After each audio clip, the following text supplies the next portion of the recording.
Hello all, and welcome to Behind the Scenes with your narrator Jay from the Drunks on the Pond podcast. If you're new here, then welcome. And if you're returning, then welcome back. Behind the Scenes is a chance for players that may have been forgotten due to time to have their stories retold and bring some interesting facts and information back to the light. In this episode, we'll be diving into a personal favorite player of mine and somebody who could challenge the Christian gentleman Christy Mathewson for politest player to step on the ball field. The player whose fastball has been described to have hissed at batters as it passed them. Please allow me to introduce you to the big train, Walter Johnson. Before we get into it, if you enjoy these stories and would like more, please make sure to subscribe, leave a thumbs up, and comment who you would love to hear about. Baseball has had plenty of storied careers, and I'm going to do my absolute best to keep these coming. Now let's get into it. Walter Johnson was born on November 6th of 1887 to parents Frank Edwin Johnson and his wife Minnie Oliver Perry. He was the second of 6 children, where Frank had settled his family outside of Humboldt, Kansas in Allen County. As a kid, Walter helped his parents on their farm, but he always made sure to have time to enjoy the things that he liked, which were hunting and fishing. 2 things that Walter thoroughly enjoyed, even through his adult life. After a terrible drought in Kansas, Frank was forced to pick up his family and they made a move towards California, where the weather was supposedly better and there were plenty of jobs to be had. They settled in Olinda and Frank found work with the Santa Fe Oil Company.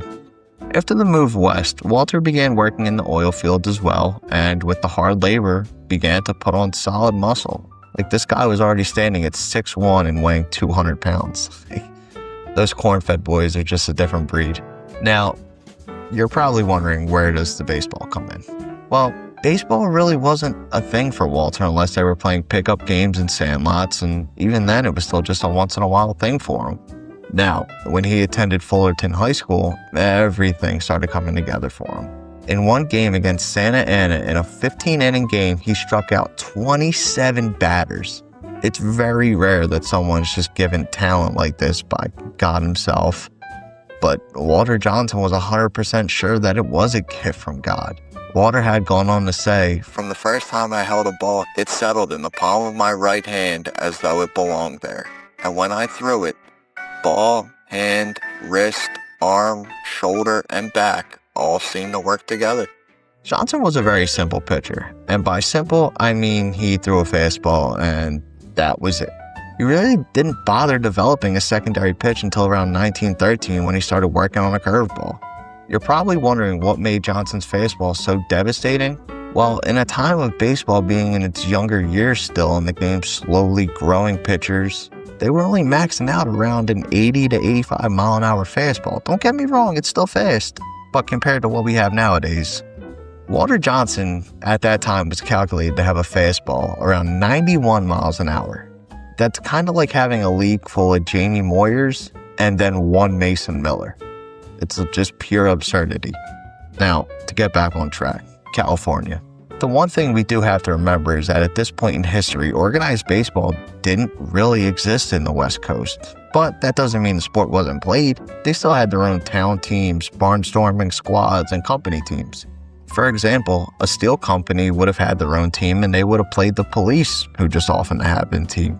It's pretty interesting stuff. During these times, a lot of major and minor league players would travel west during the offseason to continue playing and earning money, which also happened to give Walter Johnson the opportunity to hone his skills.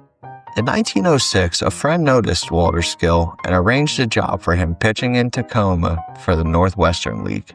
It's not said how he did in that game, but it does mention he was released after that game, so you can kind of make your own opinions on that.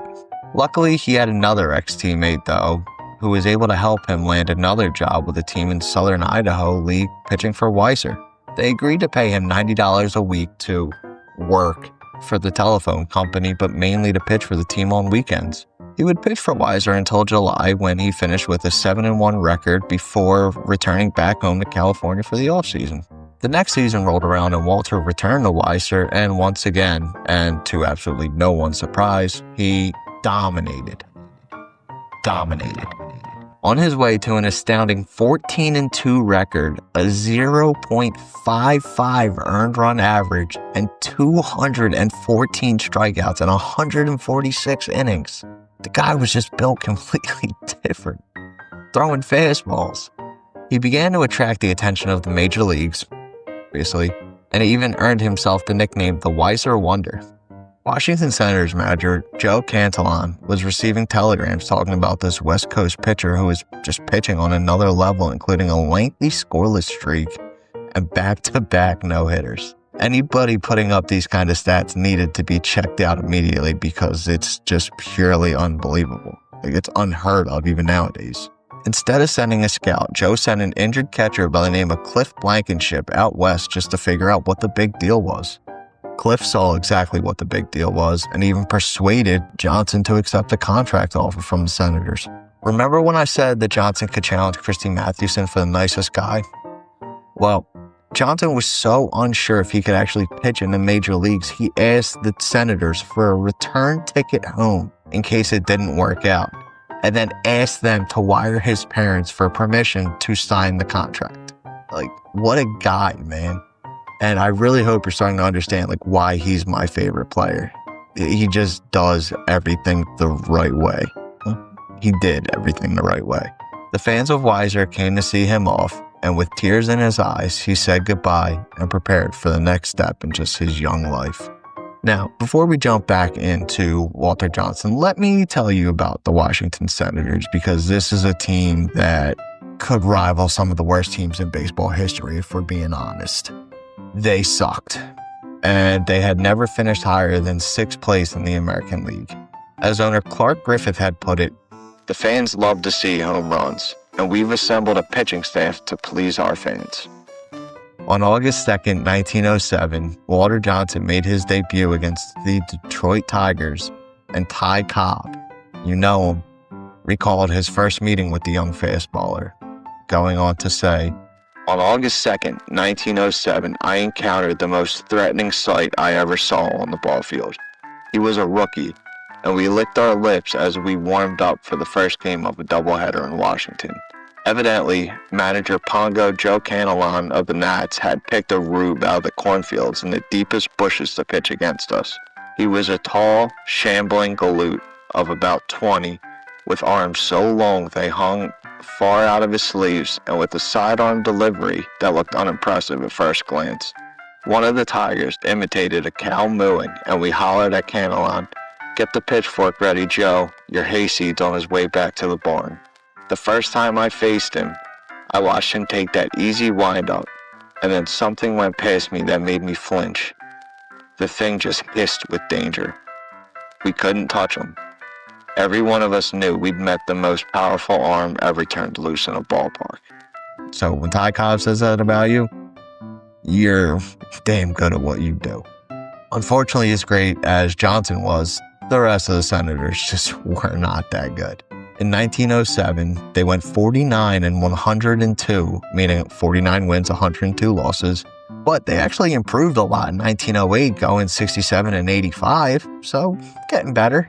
Until 1909, the next season, when they went 42-110. And these kind of years unfortunately showed in Walter Johnson's stats, as in those 3 seasons, he finished with a combined 32 wins, 48 losses. But he had an ERA of 1.91, so obviously a lot of the trouble was just on the offense.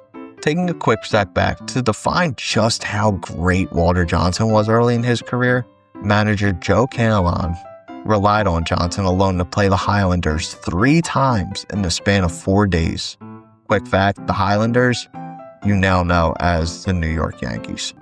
So in the span of 4 days, Walter Johnson was asked to pitch 3 of those days. How'd he do? Well, just your run-of-the-mill 6-hit, 4-hit, and 2-hit shutouts. That's right. They never even scored a run. Domination. In 1910, the Senators once again finished under 500, but Johnson had his best year, finishing with a 25-17 record, a 1.36 earned run average, and 313 strikeouts.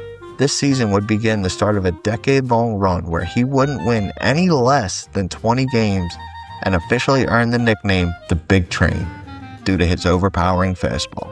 In 1911, the Senators would once again finish under 500 with a 64-90 record, but Johnson would end up winning 25 games that year, and slowly but surely the Senators were beginning to build a team that could challenge just about anybody. 1912, the year of the turnaround. The Senators went 91-61 and finished in second place. Johnson once again helped carry them with 33 wins, 12 losses, and a 1.39 earned run average. He would end up finishing third in the MVP voting, by far his best season. When 1913 finally came around, Johnson picked up right where he left off, but this time, even better. He won 36 games, only lost 7, and lowered his ERA down to a 1.14 and grabbing his first ever Most Valuable Player award. When you go through his stats, these were easily the 2 best years of his career. And even though he still pitched insanely well in all of the other ones, these ones stood out the most. Now, you may be asking, how could 1913 get any better for this guy? Well, during this domination run, he also happened to meet the eventual love of his life and daughter of a Nevada congressman. Her name was Hazel Lee Roberts, and on June 24th, 1914, they would get married. They would go on to have 6 children, but unfortunately only 5 of them would make it to adulthood. From 1914 to 1919, he was still a great pitcher, but once again, the Senators found themselves either below 500 or sitting just above 500. During these years, he combined to win 146 games, lose 94, and his ERA averaged around a 1.70. If he had played for any other team than the Senators, he most likely would have lost considerably less games and probably won 20 or 30 of those losses. Like, this guy, 1919, was pretty much a Hall of Fame lock. And he was only 31. It's mental, man. Now, one of the biggest troubles Walter Johnson had was that the Senators were a very poor team, obviously, and owner Clark Griffith was relatively poor, meaning he couldn't pay Johnson the same rate that Ty Cobb was making with Detroit and what the other stars were making. Since there were a lot of leagues at the time, some of them were just foaming at the mouth for the opportunity to lure Johnson away with a bigger payday and even a signing bonus. It's said that Clark Griffith was so afraid of losing Johnson that he approached White Sox owner Charles Comiskey about having him help pay Johnson to keep him with the Senators instead of letting him leave for the Federal League. Obviously, it worked because Johnson spent his entire career playing for the Senators. I mean, he did move to Cleveland as a manager, but that's further down the line. We'll get there. 1920, though, was a tough year for Walter as a string of injuries and illnesses kept him from continuing his streak of 20-plus wins and held him to just an 8-10 record. In all of the bad, he did pitch his first and only no-hitter against Boston that season. In 1921, he was able to get healthy and help the Senators to an 80-73 record and himself finishing with a 17-14 record and a 3.51 ERA. Not what we're used to with Johnson, but unfortunately, the year would only get worse for the Big Train. Frank, his father, would pass away from a stroke, and one of his daughters would pass away from influenza.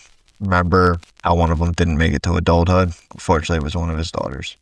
With these terrible memories, the Johnsons found it right to move the family away from their home in Coffeyville and settling in Bethesda, Maryland. 1922 and 1923 were more of the same for Johnson, as in the 2 years he won a combined 32 games, losing 28, and averaged an ERA of 3.23. In both years, the Senators would finish under 500, and Johnson was beginning to think it was just time to hang them up and retire.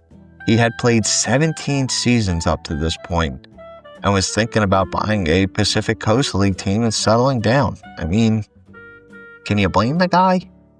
Majority of the years he pitched, the team wasn't good. They weren't doing anything. He had to carry the weight. What else was he supposed to do? 1924, the next season, was the year Johnson's entire career was waiting for. Owner Clark Griffith had gone out and assembled a team to help support Johnson, and he would repay them with a 23-7 record, a 2.72 ERA, his second MVP award, and the first American League pennant for the Washington Senators, who finished with a 92-62 record. This would give Walter Johnson his first opportunity to pitch in the World Series.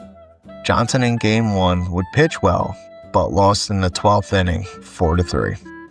He would pitch again in Game 5, but once again would prove to be the disappointment, losing 6-2. The Senators were now one game away from elimination, and it looked as if Johnson would lose the opportunity to win a World Series before his retirement. The Senators, who had been carried by Johnson all of his career, finally repaid the favor and took Game 6 to go to a Game 7. Game 7, World Series. Giants and Senators were battling for the title, and in the 6th inning, Johnson made his way to the bullpen to a loud ovation.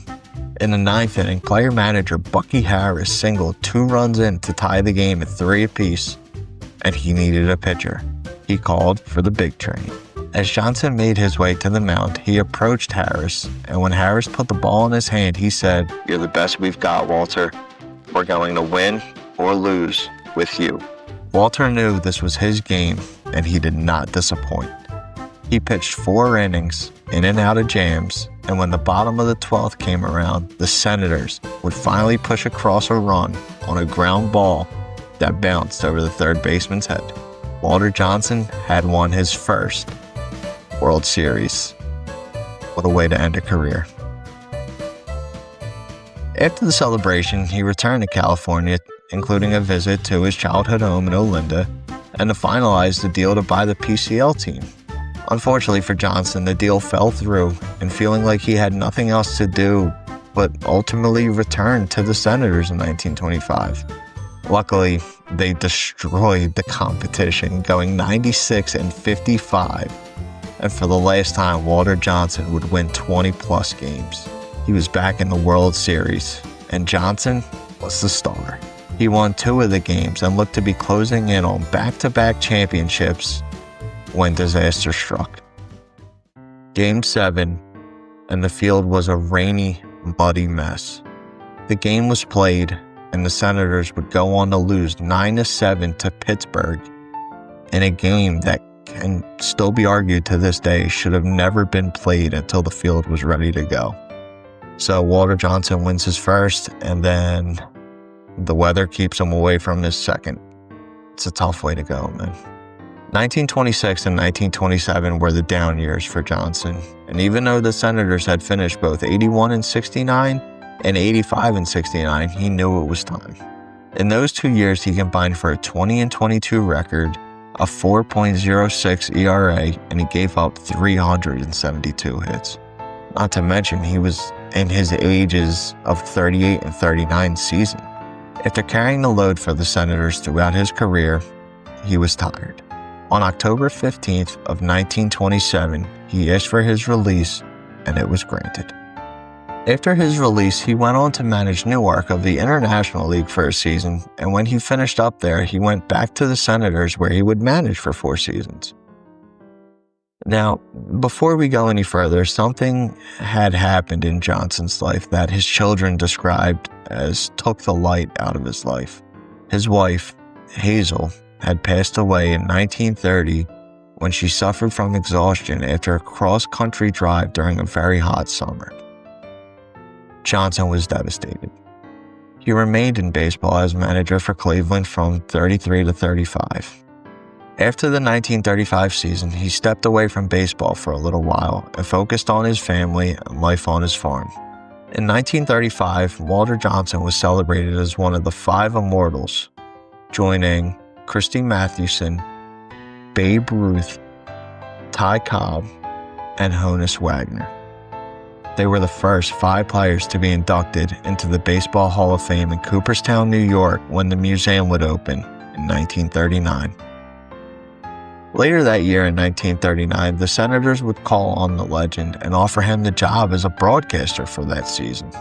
After baseball, Walter Johnson spent some time in politics and even ran for a congressional seat in Maryland's 6th District but unfortunately lost to the Democratic nominee of William Byron by about 7,000 votes. During World War II, he made several appearances in war bond games and served up pitches to Babe Ruth at Yankee Stadium. That had to be cool shit to watch. Wish I could have seen that. During 1946, after a brain tumor, Walter Johnson fell ill for several months, and on December 10th of 1946, Walter Johnson sadly passed away at the age of 59 in Washington. He is interred next to his wife, Hazel, at Union Cemetery in Rockville, Maryland. 417 wins, 279 losses, a combined ERA of 2.17, 110 shutouts, 3,509 strikeouts, a combined WAR of 155.1, and a proud member of the Five Immortals. Thank you very much for tuning into this very special episode of Behind the Seams. This one meant a lot to me because, as previously mentioned, Walter Johnson is by far my favorite baseball player of all time. And as his records slowly begin to get broken, I wanted to make sure that people knew of the domination he portrayed on the mound. A man who didn't just up and leave because the team sucked, but hung in and eventually brought a World Series to a town so desperate just to finish above 500. My name is Jay, and I will see you all in the next episode. Cheers.